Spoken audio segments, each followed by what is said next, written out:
Oke, Bapak Ibu yang dikasihi oleh Tuhan, malam ini tema yang saya berikan untuk kita semua adalah keberanian untuk menjadi saksi Kristus. Dan ayat yang akan kita baca dari firman Tuhan malam ini terambil dari Kisah Para Rasul pasalnya yang kedua. Kisah Para Rasul pasalnya yang kedua ayat 12 dan ayatnya yang ke-12 sampai ayatnya yang ke-14. Dan nanti ada beberapa ayat nanti yang kita akan baca bersama-sama Bapak Ibu. Kisah Para Rasul pasalnya yang kedua, ayatnya yang ke-12. Sudah, mari kita baca bersama-sama. Kisah Para Rasulnya pasal yang kedua, ayat 12.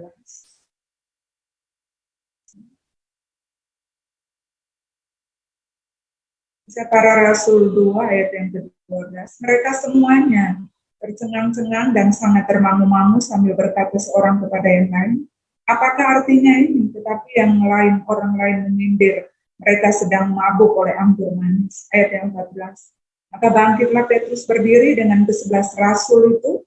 Dengan suara nyaring dia berkata kepada mereka, hai kamu, orang Yahudi dan kamu semua yang tinggal di Yerusalem, ketahuilah dan camkanlah perkataanku ini. Orang-orang ini tidak mabuk seperti yang kamu sangka, karena hari masih pukul 9. Tetapi itulah yang difirmankan Allah dengan perantaraan Nabi Yoel. Akan terjadi pada hari terakhir, demikian firman Allah, bahwa aku akan mencurahkan rohku ke atas semua manusia, maka anak laki-laki dan perempuan akan bernubuat, dan terungamu akan mendapat penglihatan, dan orang-orang tuamu akan mendapat mimpi. Juga ke atas hamba-hambaku laki-laki dan perempuan akan kucurahkan rohku pada hari itu, dan mereka akan bernubuat. Dan aku akan mengadakan mujizat di langit, di atas di langit, dan tanda-tanda di bawah di bumi, darah dan api dan gumpalan-gumpalan asap. Matahari akan berubah menjadi gelap gulita dan bulan menjadi darah, sebelum datangnya hari Tuhan, hari yang besar dan mulia itu. Dan barang siapa yang berseru kepada nama Tuhan akan selamat.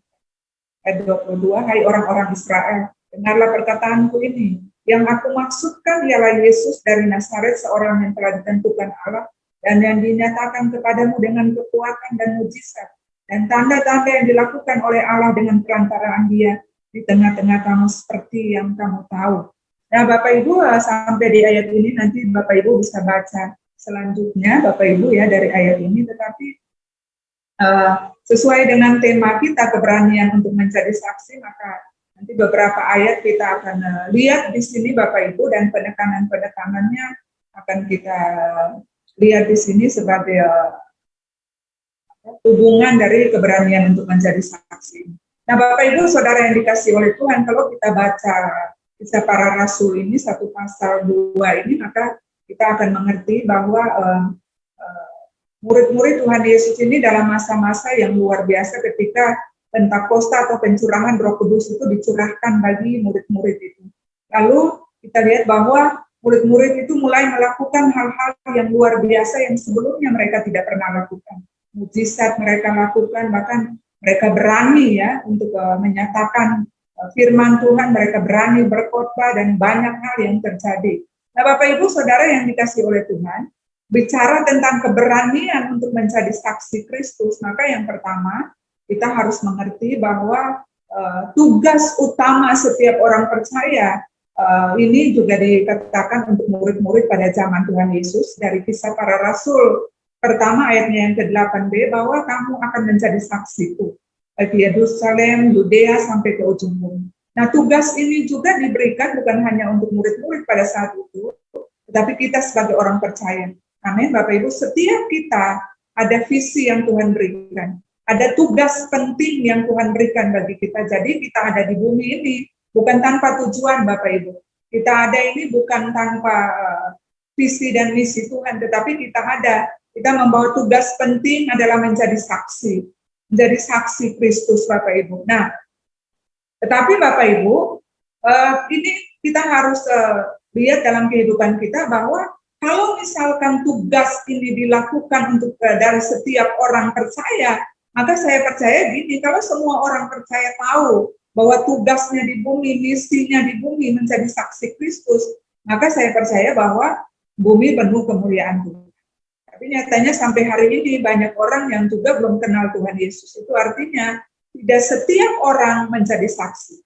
Dan kendala terbesar dari menjadi saksi adalah tidak punya keberanian atau ketakutan, Bapak Ibu. Nah, Bapak Ibu Saudara yang dikasihi oleh Tuhan, kenapa orang tidak berani untuk menjadi saksi? Karena takut ditolak, takut diintimidasi, takut dijauhi, dan sebagainya. Tetapi intinya bahwa menjadi saksi Kristus itu butuh keberanian. Amin, Bapak Ibu, butuh keberanian. Contoh yang paling gampang begini, Bapak Ibu.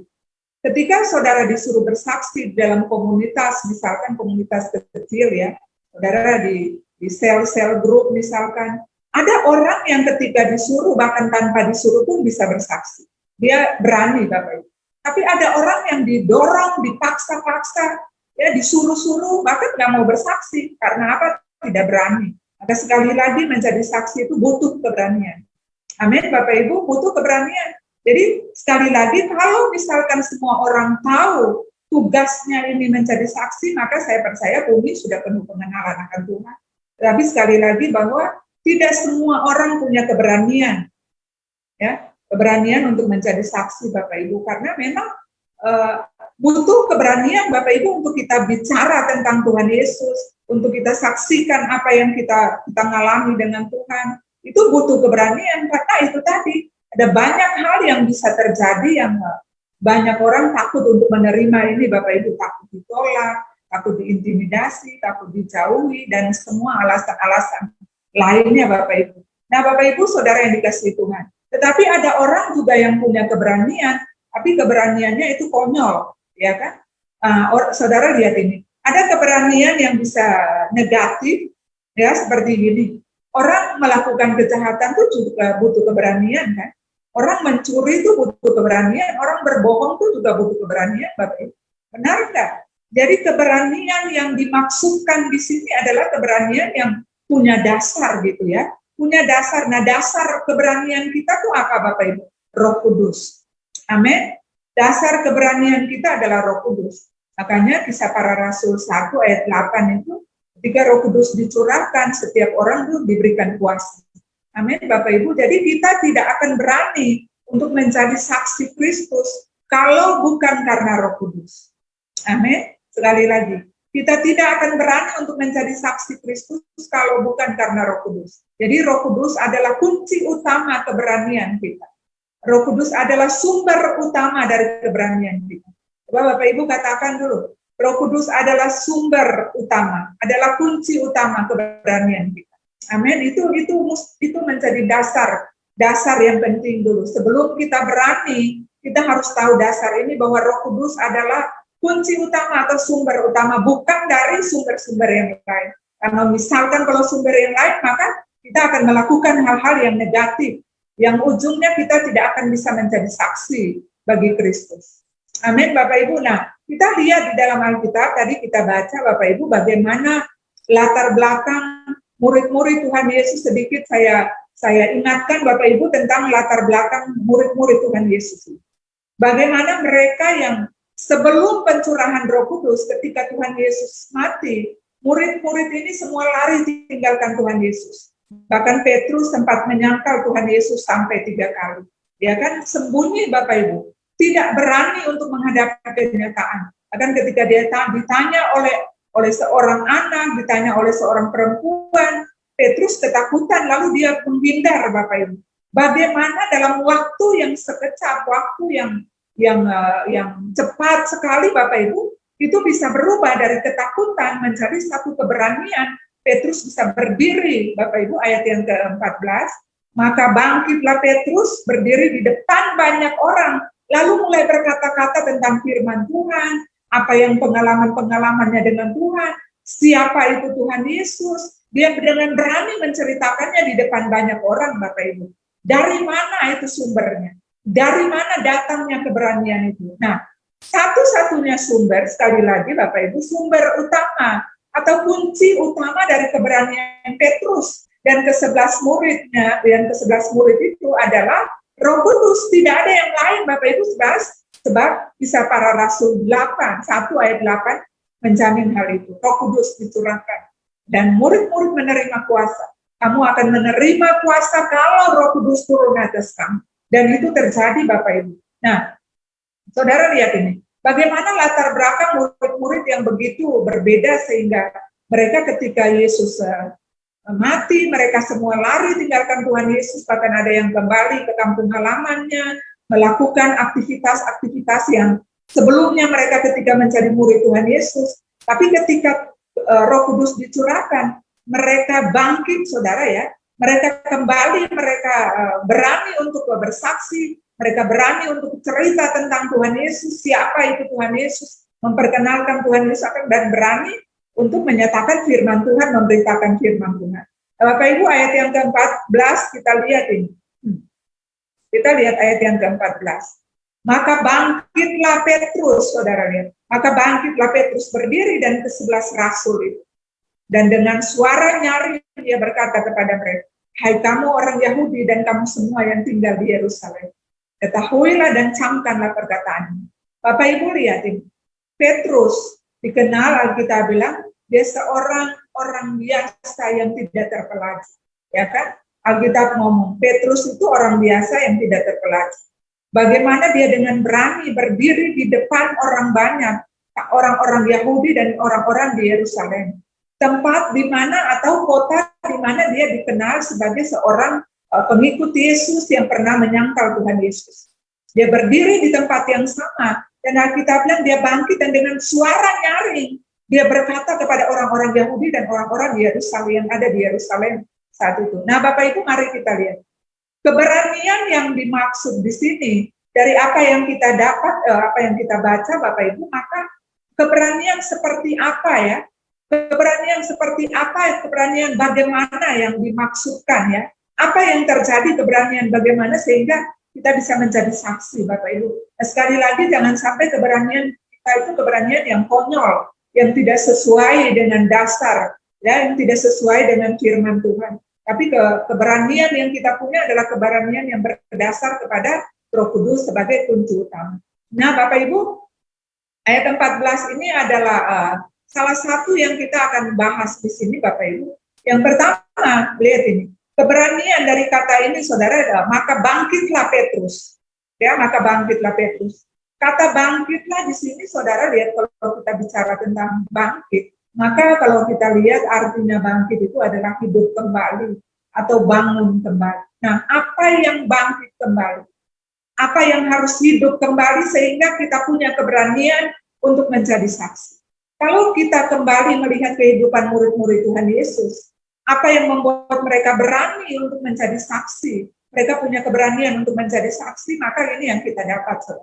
Mereka mengaktifasi seluruh pengalaman atau pengenalan akan Tuhan. Bapak Ibu, saya percaya begini. Bapak Ibu. Ketika murid-murid itu melihat Tuhan Yesus mati, mereka lari semua, mereka terpencar-pencar semua kan. Lalu mereka mulai melakukan segala aktivitas-aktivitas yang berbeda, Bapak Ibu ya. Mereka kehilangan kontak dengan Tuhan Yesus. Mereka kehilangan hubungan dengan Tuhan. Maka ini saudara, yang harus diaktifasi dalam kehidupan ini untuk membangun kembali atau menghidupkan kembali keberanian ini adalah ini. Saudara mesti tahu gini, perjalanan rohani yang mereka alami dengan Tuhan Yesus itu bukan hanya pengalaman atau perjalanan rohani yang biasa. Bukan sekedar perjalanan rutinitas, bukan sekedar perjalanan agamawi yang biasa, saudara. Tetapi yang harus mereka bangkitkan atau mereka bangun kembali atau dihidupkan kembali adalah momen-momen keintiman mereka dengan Tuhan. Deep intimacy itu harus dibangun kembali. Dan saudara tahu nggak? Kadang-kadang Tuhan memakai ini, saudara. Titik terendah dalam hidup kita. Saya suka tuh lagu yang pertama tadi. Titik terendah. Titik terendah itu supaya apa? Kita kembali kepada Tuhan. Di momen titik terendah itu, banyak kali Tuhan pakai itu untuk kita ini. Kenal Tuhan. Kita intim dengan Tuhan di situ. Saya percaya gini, saudara. Ketika Petrus menyangkal Tuhan Yesus, itulah momen, itulah titik terendah dalam kehidupan Petrus. Ya, ketika Petrus sangkal Tuhan, ketika dia bilang aku tidak kenal dia, aku tidak punya hubungan dengan dia, itulah titik terendahnya. Dan Alkitab bilang ketika Petrus menyangkal Tuhan Yesus 3 kali, lalu dia tersadar, dia menangis sejadi-jadinya. Alkitab, dia menangis sesedih-sedihnya, sekuat tenaga dia menangis, saudara. Ya, penyesalan terjadi, Bapak Ibu. Jadi banyak kali dalam hidup kita momen ini, saudara, intimisi atau keintiman terdalam ini Tuhan pakai titik terendah. Tapi justru dalam titik terendah itu, di mana titik kejatuhan, titik kelemahan, di situlah harusnya titik kebangkitan. Amin, Bapak Ibu. Jadi yang harus kita bangkitkan, kita bangun kembali adalah ini, saudara, deep intimisinya kita, keintiman terdalam kita dengan Tuhan, kita harus bangun kembali. Bukan, sekali lagi, ini bukan tentang mujizat, ini bukan tentang yang mati hidup, yang sakit disembuhkan, yang tidak punya jabatan dikasih jabatan. Bukan tentang ini, saudara. Tetapi saudara mengerti, kita semua mengerti, ada satu momen di dalam hidup kita yang sulit untuk kita jelaskan. Tapi kita sendiri mengalami momen ini. Keintiman terdalam. Amin, Bapak Ibu. Nah, ini lebih dari sekedar hubungan guru dan murid, Bapak Ibu. Ini bukan sekedar hubungan guru dan murid, tapi ada satu yang kita semua pada satu momen itu kita semua mengalami. Dan itu yang harus kita bangkitkan. Itu yang harus kita bangun kembali. Itu yang harus kita hidupkan kembali. Sehingga kita punya keberanian.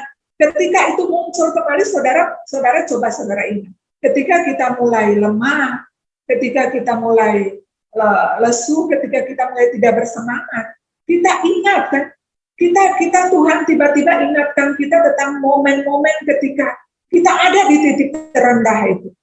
Dan Tuhan ada di situ. Tahu nggak, saudara? Seringkali titik terendah itu Tuhan izinkan terjadi dalam hidup kita. Tujuannya cuma ini. Tujuannya cuma satu. Saudara jangan pernah salahkan Tuhan. Jangan pernah salahkan Tuhan, saudara, ketika saudara ada di titik terendah. Karena tujuan Tuhan ketika kita ada di titik terendah cuma satu. Supaya kita tahu betapa berharganya Dia bagi kita. Amin, Bapak Ibu. Petrus mengerti ini, Petrus sadar ini. Ketika dia sangkal Tuhan sampai 3 kali, itu titik terendahnya. Dan dia baru mengerti betapa berharganya Tuhan bagi dia. Makanya Alkitab bilang dia menangis sekuat tenaga. Itu titik terendahnya. Tapi hebatnya, di titik itu, Petrus bangun kembali. Petrus bangkit kembali, Petrus hidup kembali. Deep intimisinya kembali, Bapak Ibu. Nah, ini dia, Bapak Ibu. Keberanian itu adalah ini, ketika kita kembali membangkitkan atau membangun, mengaktifasi kembali deep intimacy ini, keintiman terdalam kita dengan Tuhan. Itu mencari keberanian, kekuatan, dorongan yang luar biasa. Saudara ya, dorongan yang luar biasa untuk kita berani menjadi saksi. Kita ingat apa yang Tuhan pernah lakukan dalam hidup kita. Nah, kadang-kadang nih gini, orang tidak berani dengan alasan ini begini. Kita sering kali dengar alasan-alasan ini. Itu sudah terjadi lama. Ya, pengalaman-pengalaman itu sudah lewat.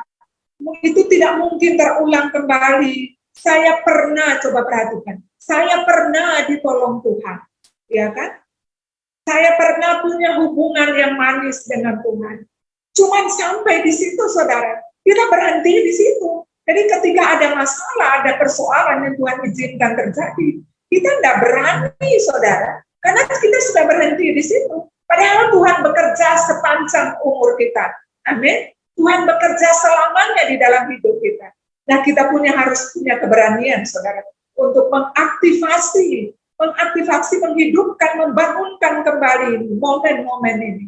Keintiman terdalam kita dengan Tuhan. Itu akan jadi ini, saudara, pendorong, penyemangat kita, kekuatan kita untuk kita berani menjadi saksi bagi setiap orang, dimanapun kita ada. Amin, Bapak Ibu. Jadi, jangan berhenti, cuma karena saudara sudah pernah mengalami Tuhan. Itu berlangsung beberapa tahun, beberapa bulan yang lalu, beberapa waktu lalu. Lalu saudara berhenti di situ. Saudara nggak akan jadi saksi. Ya, kita akan berhenti dalam momen-momen pengalaman dengan Tuhan. Tapi mari kita terus aktivasi itu. Kita terus aktifkan pengalaman-pengalaman itu dengan Tuhan. Itu akan jadi kekuatan bagi kita untuk kita berdiri dan menjadi saksi bagi setiap orang. Amin, Bapak Ibu. Nah, ini penting Bapak Ibu ya, jangan pasif Bapak Ibu. Sebagai orang Kristen, orang percaya, kita nggak boleh pasif, kita harus aktif. Aktif melakukan hal-hal yang benar, aktif berdoa, aktif bersaksi, aktif menyembah Tuhan, aktif memuji Tuhan. Sehingga dengan begitu bukan hanya di gereja, tetapi di luar gereja pun kita akan aktif Bapak Ibu. Kita akan aktivasi ini ya, pengenalan kita kepada Tuhan, pengalaman-pengalaman kita dengan Tuhan. Sehingga orang lain bisa melihat kehidupan Kristus itu nyata di dalam kita. Amin, Bapak Ibu, pengalaman-pengalaman itu berdampak bukan hanya untuk diri kita, tetapi untuk orang lain, Bapak Ibu. Bahkan tanpa kita bicara, tanpa kita berkata-kata pun orang bisa melihat sesuatu yang berbeda dalam kehidupan kita. Itulah akibat dari pengalaman atau pengenalan-pengenalan yang dibangkitkan, ya, pengenalan yang intim, ya, yang dalam kita dengan Tuhan yang dibangkitkan di dalam kita. Amin, Bapak Ibu, Saudara, bayangkan 3,5 tahun murid-murid berjalan dengan Tuhan. Saya percaya ini bukan sekali lagi tentang mujizat saja. Ini bukan hanya tentang mujizat saja. 5.000 orang dikasih makan, 4.000 orang dikasih makan, dibangkitkan orang mati, yang sakit disembuhkan, yang terikat dilepaskan. Ini bukan tentang itu saja. Tetapi saya percaya ada satu momen di dalam kehidupan mereka, yang mereka tahu itu momen terdalam mereka dengan Tuhan. Dan justru itu yang menjadi kebangkitan bagi mereka. Sehingga mereka berani dari orang-orang yang takut, orang-orang yang tidak berani untuk menghadapi banyak orang, tiba-tiba mereka berubah. Oleh Roh Kudus, mereka berani berdiri di depan banyak orang dan menyatakan kebenaran, memberitakan firman Tuhan, menyatakan Yesus itu siapa. Amin, Bapak Ibu. Nah, yang kedua Bapak Ibu, dari kata ini, bangkitlah. Ini kata ini saja yang akan kita bahas malam. Kata bangkitlah Bapak Ibu. Bangkitlah. Bapak Ibu, kalau bahasa Inggris itu dipakai kata standing up. Ya. Standing up adalah ini, posisi tegak lurus. Ya. Jadi ini Bapak Ibu, keberanian adalah posisi tegak lurus kita di hadapan Tuhan. Amin. Sekali lagi, keberanian adalah posisi tegak lurus kita di hadapan Tuhan. Tegak lurus, hati kita yang tegak lurus, pikiran kita yang tegak lurus, perkataan kita yang tegak lurus, perbuatan kita yang tegak lurus. Amin, Bapak Ibu. Nah ini, banyak orang tidak bisa menjadi saksi karena tidak berani tegak lurus. Hatinya mungkin tegak lurus, tapi pikirannya tidak tegak lurus, bercabang kemana-mana. Pikirannya mungkin tegak lurus, tapi perkataannya tidak jadi berkat. Bercabang kemana-mana. Perkataannya melukai orang, menyakiti, menyinggung orang. Mungkin perkataan kita tegak lurus, atau hati kita tegak lurus, pikiran kita tegak lurus, tapi perbuatan kita mungkin tidak tegak lurus, masih bengkok-bengkok sana sini, masih bercabang sana sini Bapak Ibu. Makanya kita harus ambil posisi tegak lurus Bapak Ibu. Jangan dengar yang tidak perlu kita dengar, jangan lihat yang tidak perlu kita lihat. Jangan bicara yang tidak perlu kita bicarakan. Jangan cari tahu apa yang tidak perlu kita tahu. Amin, Bapak Ibu. Nah, saudara lihat ini. Dalam hidup ini, saudara akan dipertemukan atau kita semua akan dipertemukan dengan apa yang kita cari dalam hidup ini. Saudara kalau cari Tuhan, saudara pasti ketemu Tuhan. Saudara kalau cari bahagia, saudara pasti ketemu bahagia. Saudara kalau cari uang, saudara pasti dapat bahagia. Benarkah saudara? Ya. Jadi segala sesuatu yang kita cari, kita pasti dapat. Makanya kalau kita datang ke Tuhan, kita menyembah Tuhan, kita hidup untuk Tuhan, pasti yang kita temukan adalah Tuhan. Dan hidup kita akan tegak lurus kepada Tuhan. Kita nggak akan urus yang lainnya, Bapak Ibu. Kita nggak akan kepo dengan urusan yang lain. Kita nggak akan gila urusan, Bapak Ibu. Tapi kita akan tegak lurus dengan Tuhan. Itu keberanian, Bapak Ibu. Amin. Segala sesuatu harus tegak lurus ke atas, ke Tuhan, bukan bercabang-cabang.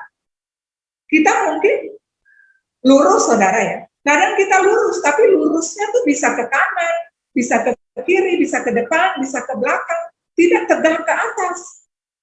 Tapi kita harus standing up, Bapak Ibu. Posisi harus tegak lurus. Amin. Katakan kita harus tegak lurus. Kita harus tegak lurus. Tidak peduli dengan yang lain, yang penting adalah kehendak Tuhan yang kita lakukan dalam hidup ini. Menyenangkan hati Tuhan, menyukakan hati Tuhan. Kita tidak gila urusan, tidak kepo dengan urusan orang lain, ya. Tetapi yang penting adalah kita cuma ini, tahu cuma satu, bekerja menyenangkan hati Tuhan, melayani menyenangkan hati Tuhan, melakukan apa saja sekolah untuk menyenangkan hati Tuhan, kuliah menyenangkan hati Tuhan. Segala sesuatu dalam hidup kita tujuannya cuma satu, tegak lurus kepada Tuhan. Amin, Bapak Ibu, tegak lurus kepada Tuhan. Kayak gini, saudara. Tanpa, kalau kita bilang kita tegak lurus kepada Tuhan, itu berarti kita tidak membawa beban di dalam perjalanan kehidupan kita. Saudara pernah lihat kan? Kalau orang bawa beban, orang nggak mungkin tegak lurus. Benar nggak Bapak Ibu? Beban apa yang kita bawa? Murid-murid Tuhan Yesus, kalau saja mereka bawa beban dosa, beban hidup lama mereka, beban keterbatasan mereka, Bapak Ibu, keterbatasan yang tadi itu tidak sekolah tinggi, mereka cuma orang biasa yang tidak terpelajar, hidup lama mereka adalah orang-orang yang menyangkal Tuhan Yesus, yang lari tinggalkan Tuhan Yesus, atau beban hidup mereka adalah kekhawatiran bagaimana kalau kita kembali, orang-orang akan menolak kita dan sebagainya. Kalau saja mereka membawa beban-beban ini, mereka pasti tidak akan tegak lurus. Petrus tidak akan berani berdiri dan bicara di depan ribuan orang. Atau murid-murid tidak akan berani bersaksi kepada siapapun, Bapak Ibu. Tetapi lihat ini, mereka tegak lurus. Mereka mengabaikan semua beban yang ada di hidup mereka. Bapak Ibu, kalau kita datang ke Tuhan, kita berani, kita membawa beban-beban, kita nggak mungkin akan berani. Bahkan saudara lihat kan, orang yang terbiasa, misalkan orang yang terbiasa duduknya atau berdirinya tuh bungkuk, tidak menjaga tubuhnya. Ketika harus diluruskan tubuhnya, ditegakkan, itu pasti sakit, Bapak Ibu. Benar nggak? Nah, sama hidup kita.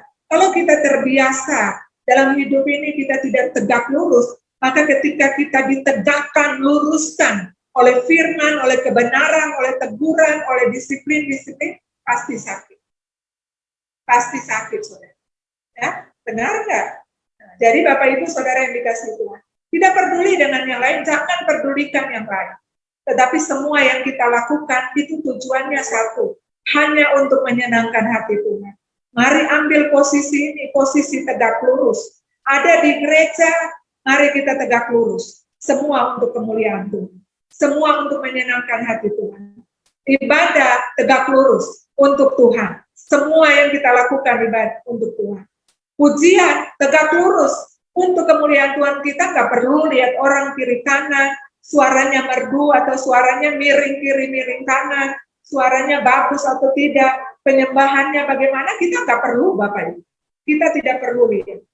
Yang penting adalah bagaimana kitanya harus tegak lurus kepada Tuhan. Amin Bapak Ibu. Fokus hanya kepada Tuhan. Kalau kita nggak fokus kepada Tuhan, saudara, maka kita bisa jadi tuh kita akan jadi pembuat masalah dan ujung-ujung kita bisa jadi sambungan untuk orang lain. Kita malah tidak bisa menjadi saksi. Tapi kalau kita fokus kepada Tuhan, kita standing up, kita ambil posisi tegak lurus, maka saya percaya gini, kalau kita senangkan hati Tuhan, kalau kita beres dengan Tuhan, maka urusan yang lain pasti beres. Amin, Bapak Ibu. Kalau kita tahu bagaimana taat kepada Tuhan, tahu menyenangkan hati Tuhan, tahu menyukakan hati Tuhan, maka yang lain juga pasti kita bisa melakukan. Dan semua yang kita lakukan pasti untuk kemuliaan nama Tuhan, pasti untuk Tuhan ditinggikan, Bapak Ibu, bukan untuk hal yang lain. Amin, Bapak Ibu. Jadi, mari berani tinggalkan beban-beban yang kita bawa dalam hidup kita. Entah itu beban hidup masa lalu kita, hidup-hidup lama kita, beban-beban dosa yang kita bawa. Ya, Bapak Ibu, ya mari kita tinggalkan itu, saudara, sehingga kita bisa jadi saksi Kristus dimanapun kita ada.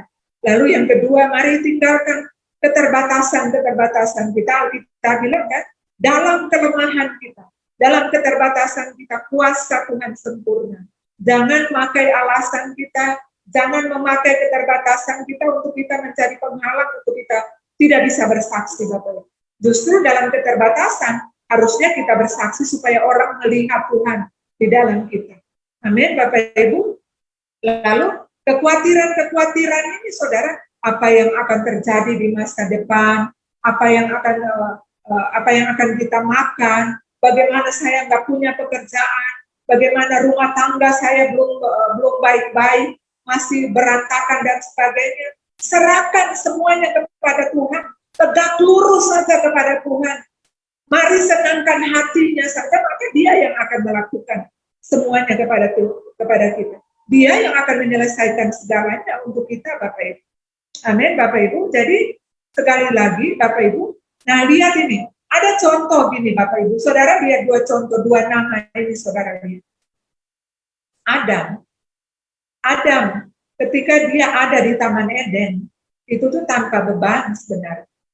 Apa yang kurang di Taman Eden untuk Adam? Semua tersedia untuk Adam, saudara. Tapi ketika Tuhan datang dan panggil dia, Adam bersembunyi, kan? Adam sembunyi, saudara. Orang yang bersembunyi itu tidak tegak lurus. Orang yang bersembunyi posisinya itu tidak akan tegak lurus. Karena apa? Beban dosa dia bawa, Bapak Ibu. Bayangkan di zona nyaman, di zona kelimpahannya, Adam tidak tegak lurus kepada Tuhan. Tetapi saudara lihat contoh yang kedua, Abraham. Ketika dia akan mengorbankan Ishak, Alkitab bilang 3 hari perjalanan jauh untuk mereka sampai di Bukit Moria untuk mengorbankan Ishak. Di momen ini 3 hari perjalanan. Kalau kita mungkin bisa pilih untuk kembali pulang, saudara. Kita bisa pilih untuk, nggak ada Tuhan, saya nggak mau.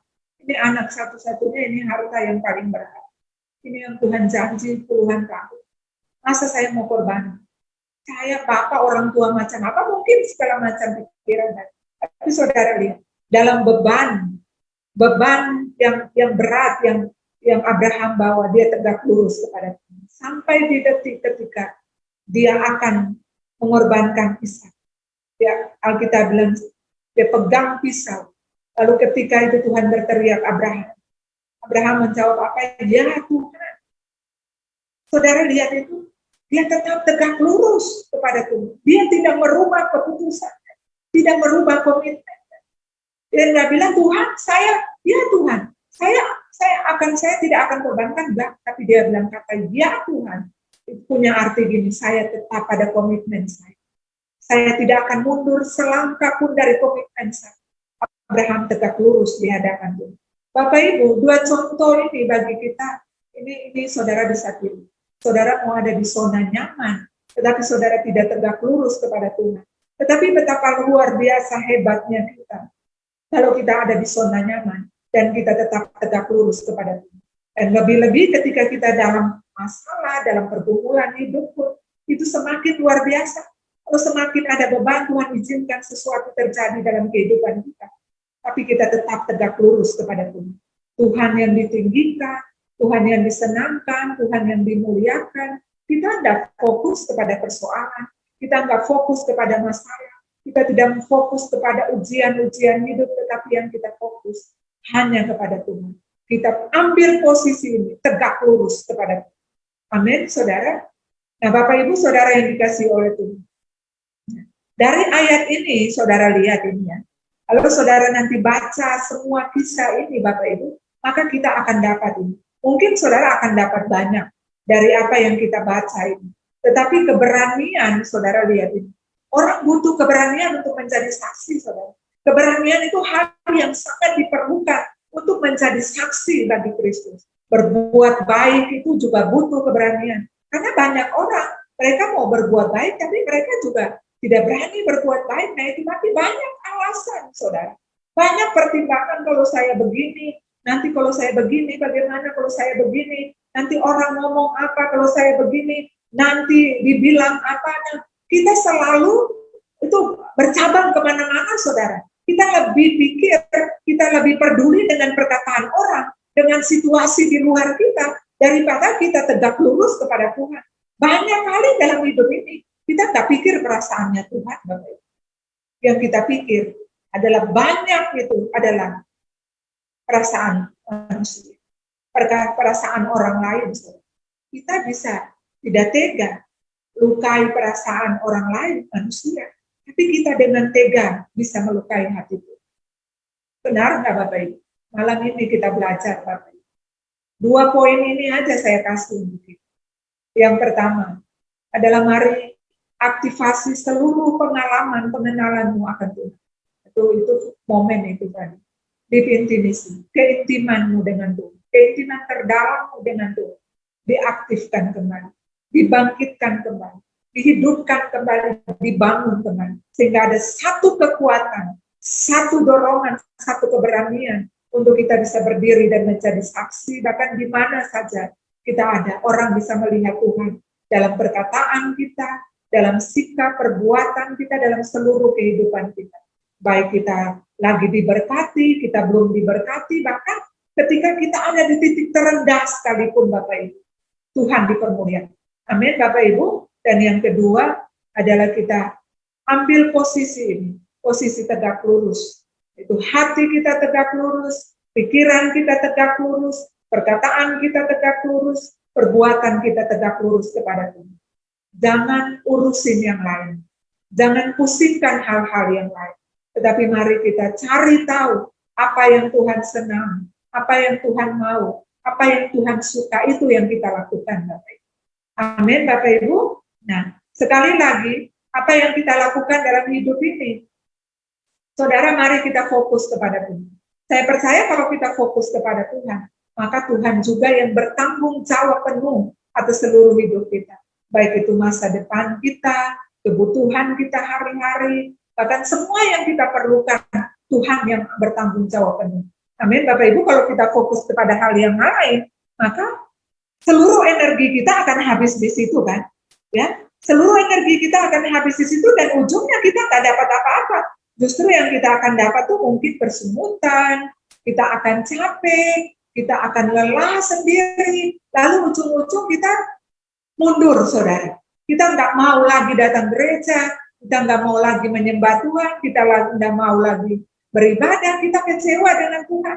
Padahal yang salah kita, bukan Tuhan, saudara, tapi akibatnya kita buang semua ke Tuhan. Nah, ini nggak benar, saudara ya. Ini tidak boleh terjadi dalam kehidupan setiap kita. Tapi orang yang berani adalah orang yang mengambil posisi tegak lurus. Apa-apa Tuhan, apa-apa Tuhan, segala sesuatu itu tentang Tuhan, segala sesuatu tentang Tuhan. Baik itu yang belum kita diberkati, sementara kita diberkati, bahkan ketika kita diberkati berlimpah-limpah pun, kita tahu semuanya itu harus kepada Tuhan. Amin Bapak Ibu, dan semuanya harus dipakai untuk kemuliaan nama Tuhan. Amin Bapak Ibu. Nah, saya tutup dengan kalimat ini Bapak Ibu. Dengar ini. Lebih baik menjaga hati benar di hadapan Tuhan daripada sekedar menjaga perilaku baik di hadapan manusia.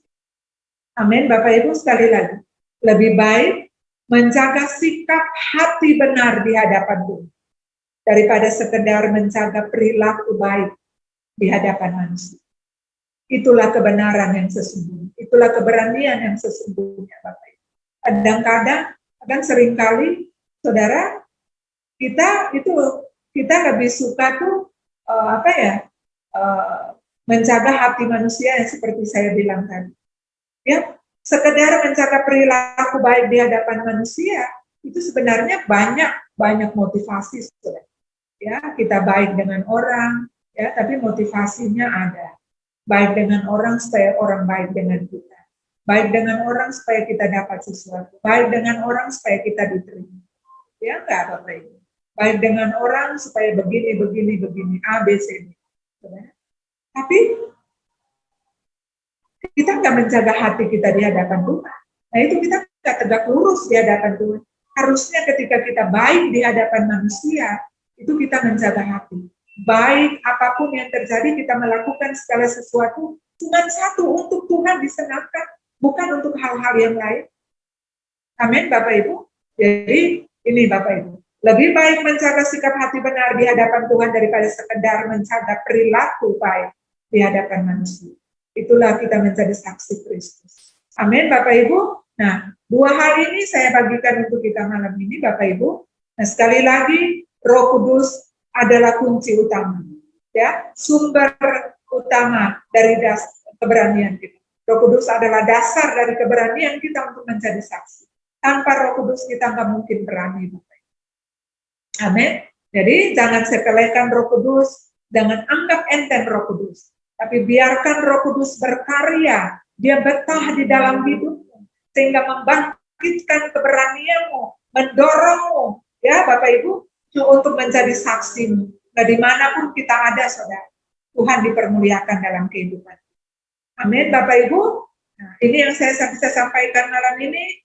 Saya percaya Bapak Ibu bisa menggalinya lebih dalam lagi, dan saya juga percaya bahwa setiap kita, Tuhan Roh Kudus akan menjelaskan, menerjemahkan lebih dalam lagi sesuai dengan kebutuhan kita masing-masing. Amin, Tuhan memberkati. Mari Bapak Ibu kita siapkan hati kita untuk kita masuk di dalam perjamuan kudus. Petugas-petugas perjamuan silakan maju ke depan.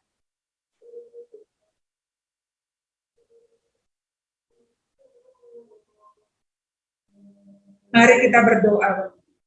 Bapa yang baik, hamba telah berhenti, tapi hamba percaya Roh Kudus yang akan menjelaskannya lebih detail, lebih rinci, lebih dalam bagi kami semua. Malam ini kami belajar bahwa kami harus punya keberanian untuk menjadi saksi.